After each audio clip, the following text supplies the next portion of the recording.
He had come to that drill that day as just an observer, but that crisis that suddenly occurred revealed that old scar on his arm, and everything changed. He was just an observer, a silent shadow among the sharp angles and cutting-edge technology of Fort Bragg's modern training grounds. He carried no weapon, wore no uniform, offered no advice. He was a ghost from a forgotten war, a relic in an age of drones and data links. But a crisis that suddenly emerged, a flaw in the perfect digital tapestry, revealed that old scar on his arm, and everything changed. This is the story of Thomas Hayes, a Vietnam veteran who came to watch and stayed to teach a lesson no simulation could ever replicate. Fort Bragg hummed with a different kind of energy that Tuesday, its sprawling training fields usually echoing with live fire exercises, were now transformed into a sophisticated theater of war games, a symphony of digital commands and synchronized movements. Operation Iron Resolve. A multi-branch readiness drill was underway, a meticulous ballet of infantry drones and cyber warfare specialists designed to test the limits of modern combat protocols. Lieutenant Colonel Miller, a sharp, ambitious officer with a meticulously trimmed beard and a confident stride, oversaw the drill from a mobile command center. His eyes glued to holographic maps and real-time data feeds. He believed in precision in algorithms, in the overwhelming superiority of integrated systems. The human element was a variable to be minimized, a predictable set of parameters to be optimized. Thomas Hayes was a guest, a concession to the old guard, a token invite from a public relations initiative designed to bridge the gap between generations of service. He sat quietly on a folding chair at the edge of the observation tent, his faded army green cap pulled low over his eyes, his hands clasped over the worn wooden handle of a cane resting between his knees. His gaze seemed distant, almost detached. He was invited to observe the future of warfare, a future he felt little connection to. His uniform today was the same as his civilian life, a simple plaid shirt and sturdy work boots, his presence a stark contrast to the sleek uniforms and high-tech gadgets surrounding him. Young officers and NCOs bustled around him, their voices sharp with urgency, their movements quick with purpose. They barely registered his presence beyond a polite nod or a mumbled, "Sir." They saw an old man, a relic, a symbol of a bygone era. They believed their maps, their drones, their real-time intel made them invincible. What could a man who fought with just a rifle and a compass teach them? They spoke in acronyms, in gigabytes, in target acquisition speeds that would have sounded like science fiction in Thomas's prime. Their world was 1,000 times faster, 1,000 times more precise. Lieutenant Anderson, a bright young tactical analyst with glasses pushed high on his nose, walked by talking animatedly into a comms unit. "Zulu team, hold your position. We have an anomaly in Sector 7. Possible unauthorized access to the network grid. Confirm drone recon on visual contact." He paused, listening intently, then frowned. His eyes swept the observation tent, briefly landing on Thomas Hayes. His gaze lingered for a moment, a flicker of almost pity. Then he moved on. Thomas watched. The screens flickered with data. The maps shifted with unit movements. The air buzzed with comms chatter. He saw the precision, the speed, the overwhelming power, but he also saw the flaws, the tiny, almost imperceptible gaps that only human intuition could bridge.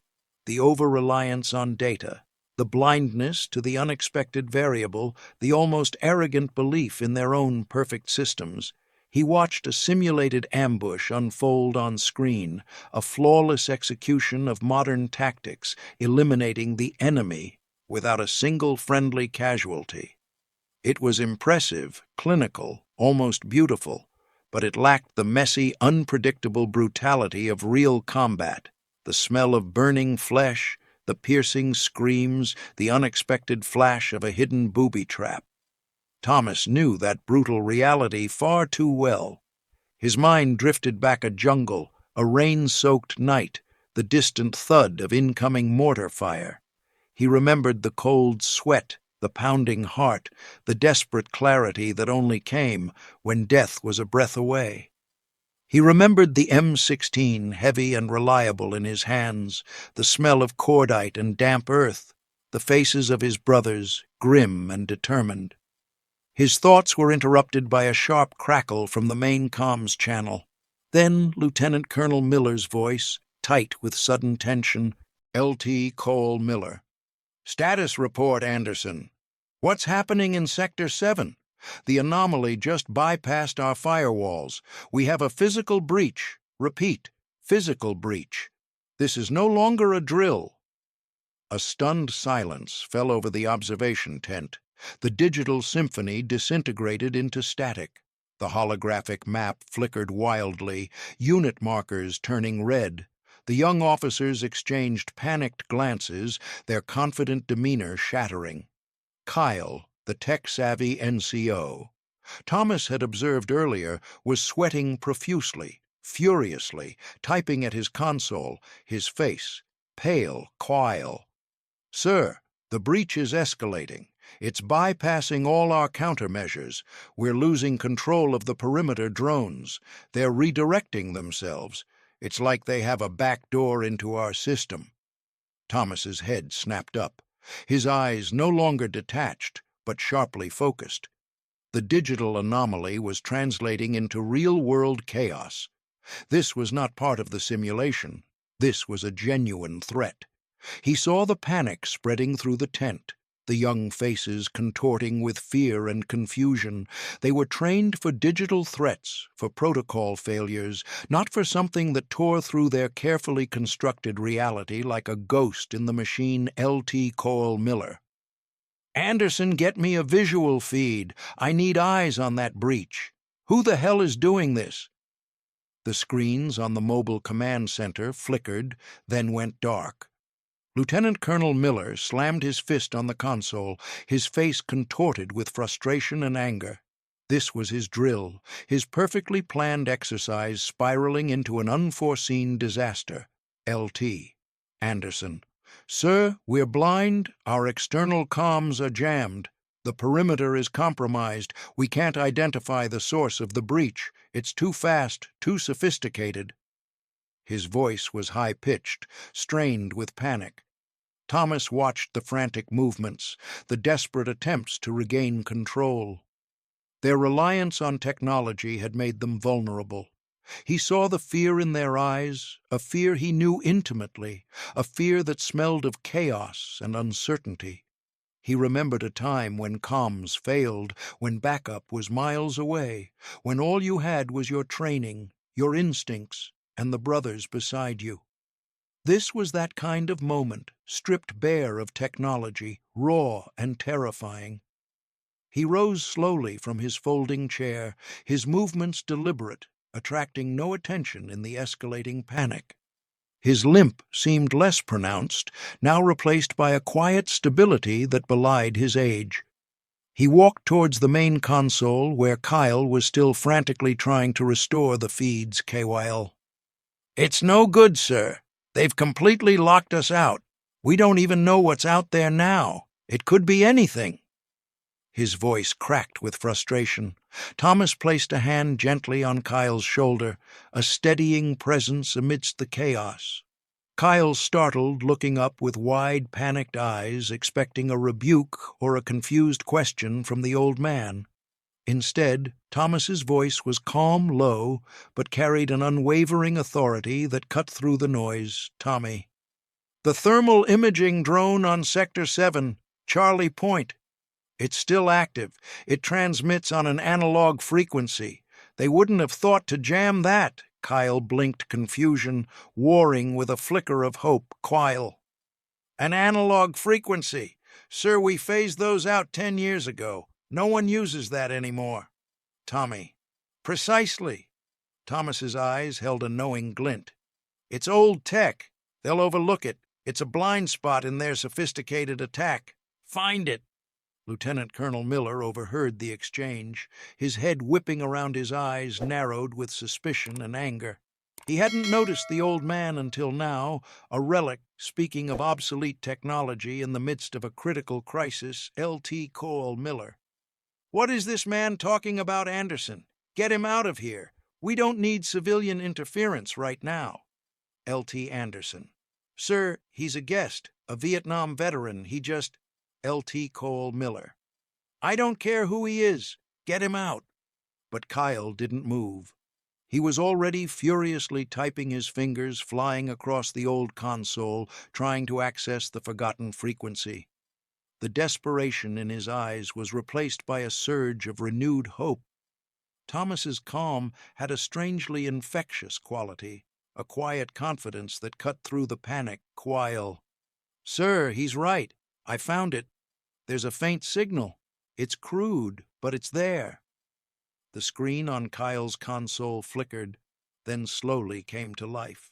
A grainy black and white image appeared on the screen, a rough feed from the analog drone. It was shaky, blurry, but it was a visual. It showed a small, highly skilled team of operatives moving silently through the dense foliage of Sector 7, a blur of dark figures bypassing all their modern sensors. They were too fast, too professional. This was no drill. This was real L.T. Cole Miller. "Who are those men? Identify them. What's their objective?" His voice was a roar of controlled fury. Anderson. "Sir, they're breaching the main command tent. Our forward scouts are down. They moved too fast. We didn't see them coming." Thomas watched the screen, his eyes tracing the movements of the operatives. His mind worked quickly, analyzing their patterns, their techniques. This wasn't a standard military infiltration. This was something else, something far more specialized, more lethal. He recognized the signature, the ghost of a style he knew intimately, Tommy. "They're not after intel, they're after personnel." His voice was low, calm, but it cut through the frantic comms like a knife. "They're extraction specialists, highly trained. They'll target the command staff." Lieutenant Colonel Miller spun around his face, a mask of disbelief and anger. L.T. Cole Miller. "How the hell do you know that? Who are you?" Thomas looked him directly in the eye, his gaze unwavering. His presence suddenly filling the tent with an unspoken authority that silenced all the younger officers. The familiar lines of weariness on his face seemed to deepen, etched by the weight of unimaginable experience. "Tommy. I know because I've seen it before."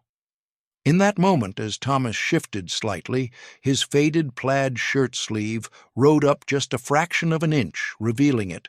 A faint, deep, jagged scar on his right forearm, a stark reminder of a life lived on the razor's edge. It was a scar that spoke of mud blood and the piercing screams of men lost in the chaos of a distant war.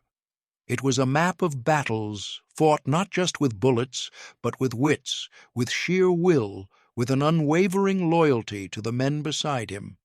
Lieutenant Anderson, who had been listening intently, his face pale with shock, saw the scar. His eyes widened in recognition. He'd studied military history, the classified operations, the quiet legends, the scar. It was a signature of a specific type of combat, a mark of a certain kind of soldier. L.T. Anderson. Voice barely a whisper. "Sir, that scar, that's the recon force scar from Vietnam."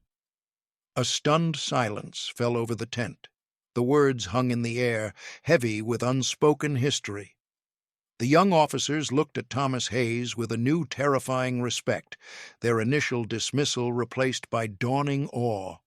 They saw not an old man, but a living legend, a ghost from a past they only read about in sanitized reports. L.T. Cole Miller, voice strained with a mix of disbelief and dawning recognition. "Recon Force, Vietnam, are you telling me you're Sergeant Hayes, the Sergeant Hayes?" Thomas didn't respond. His eyes simply held Miller's gaze, a silent confirmation that spoke volumes more than any words could. This was no longer a drill. This was a critical security breach, and the solution stood quietly before them, a relic in an age of digital warfare. Tommy, they'll be in position to neutralize your command staff in under 2 minutes. You need to redeploy your interior security to Sector 8. Alpha immediately. It's their blind spot. They're counting on your reliance on external comms. His voice was calm, precise. Every word, a command that carried the weight of absolute authority. Lieutenant Colonel Miller snapped to attention, his shock momentarily overridden by the urgency of the moment. He had heard the legends about the old recon force, the ones who could read a battlefield like an open book, who could find the unseen path, who moved like ghosts in hostile territory. T. Cole Miller. Anderson, redirect internal security to Sector 8 Alpha. Now! Kyle, get me a direct comms link to the base commander. This is a code red. The tent erupted into controlled chaos. The young officers moved with a new sense of urgency, their faces no longer contorted with panic, but with a desperate resolve. The immediate crisis had forced them to abandon their digital reliance and trust the wisdom of a man whose methods were older than their father's. Thomas watched them work, his eyes scanning the data on the screens, his mind calculating contingencies. He saw the frantic but efficient movements of the young officers. He saw the fear in their eyes replaced by a flicker of hope, born from a desperate yet trusted solution. His role as an observer had vanished, replaced by the familiar mantle of a tactical advisor, a quiet leader in the midst of crisis. The analog drone feed on Kyle's screen flickered, showing the operatives moving with surprising speed and precision towards Sector 8. Alpha, the location Thomas had identified as their weak point. The image was still grainy, but it confirmed Thomas's assessment. His eyes narrowed with a glint of professional satisfaction. His judgment, honed by decades of real combat, was still sharper than any algorithm. Kyle. Sir, internal security is redeploying to Sector 8 Alpha per Sergeant Hayes's instructions. They're almost in position. Lieutenant Colonel Miller stood beside Thomas, his face a mixture of awe and bewilderment. The crisis was still active, but the immediate threat had been addressed thanks to the old man's uncanny insight. He looked at Thomas with a profound respect that transcended rank or age. Lt. Col. Miller. Sergeant Hayes, how did you know that? No one uses analog drones anymore, and Sector 8 Alpha is a blind spot even for our advanced systems. Thomas looked at him, his eyes holding the wisdom of countless battles. Tommy. Some things don't change, Colonel. The fundamentals remain the same. A good soldier knows the terrain better than his maps. He knows his enemy's habits better than his intel reports, and he always looks for the blind spots, the quiet ways in. In that moment, a new respect was born in the tent, a silent acknowledgement that true wisdom wasn't just in the data. It was in the experience in the human element they had tried to minimize. The crisis itself might not have been real, but the lesson it offered was invaluable. The security team at Sector 8, Alpha, engaged the operatives. The feed on Kyle's screen showed a brief but intense skirmish. The operatives were skilled, but the redeployment had caught them off guard. They were quickly neutralized, a clean, efficient takedown. The immediate threat was over. The simulation was complete, but the impact it had on the young officers was profound. Lieutenant Colonel Miller turned to Thomas, his face etched with a newfound reverence. Lt. Cole Miller. Sergeant Hayes, you saved us. You saved the drill. You saved our asses. His voice was filled with genuine admiration. Thomas simply nodded, his gaze distant as if his mind was already on another battlefield. Another challenge, Tommy. Just doing my job, Colonel. Some habits die hard. The simulation ended. The digital systems slowly came back online. The comms cleared. The perfect theater of war games returned to its humming, controlled rhythm. But something fundamental had shifted in the observation tent. The arrogance had been replaced by humility. The reliance on technology had been tempered by a newfound respect for human intuition, for the wisdom of a quiet veteran. As the training exercise officially concluded, Thomas Hayes quietly rose from his chair. He offered a brief nod to Lieutenant Colonel Miller and began to walk towards the exit, his limp slightly more pronounced now. The adrenaline had faded, leaving behind the familiar ache of old age L.T. Cole Miller. "Sergeant Hayes, wait!" Miller hurried towards him, his face eager, 1,000 questions in his eyes. "L.T. Cole Miller. We need you. We need your insight. We need you to brief our young officers, to teach them what you know." Thomas paused at the threshold, his gaze distant. "Tommy, they have their own wars to fight, Colonel, their own lessons to learn. My time is past." He walked out into the bright sunlight, leaving behind a group of young officers who now looked at the world with new eyes, with a deeper understanding of what it meant to be a soldier, to be a leader, to be truly prepared. Later that week, a small article appeared in the Fort Bragg base newspaper. It was a short piece about the successful completion of Operation Iron Resolve. It mentioned the unforeseen challenge and the quick thinking that had resolved it. It gave credit to Lieutenant Colonel Miller's leadership and Lieutenant Anderson's quick action. It made no mention of Thomas Hayes, no name, no rank, no scar. His role remained unacknowledged, a silent ghost in a victory he helped secure. But within the base, within the ranks of the young officers who had witnessed the event, something had changed. The story of the old veteran who saw what their sophisticated systems missed spread quickly, not through official channels, but through whispers, through hushed conversations, during drills, during breaks, during late-night study sessions. The image of Thomas Hayes, his quiet demeanor, his unwavering gaze, the brief flash of that scar, became a legend, a symbol of true wisdom, true leadership, true preparation. Lieutenant Anderson now carried an analog drone manual in his pack, a battered dog-eared copy, a quiet reminder of the old tech they had abandoned. Lieutenant Colonel Miller now began every briefing by reminding his team to look beyond the data, to trust their instincts, to question their assumptions. He often found himself looking at his younger officers, wondering which one of them would carry the kind of wisdom that Thomas Hayes possessed. Thomas Hayes continued his quiet life. His Tuesdays were still reserved for his physical therapy and his trip to Fresh Choice Market. He still pushed his cart down the cereal aisle, his gaze distant, his movements deliberate. No one at the market knew of his recent intervention. No one at his quiet home knew of the legend he had become on the base. He was content with his anonymity, with the peace he had earned, but sometimes when he felt the old ache in his back, when the stiffness in his knees reminded him of the jungles he had once crossed, he would subtly touch his right forearm, his fingers brushing over the faded, jagged scar. It was a silent conversation, a private reminder of battles fought and lessons learned, a silent testament to a life lived on the razor's edge.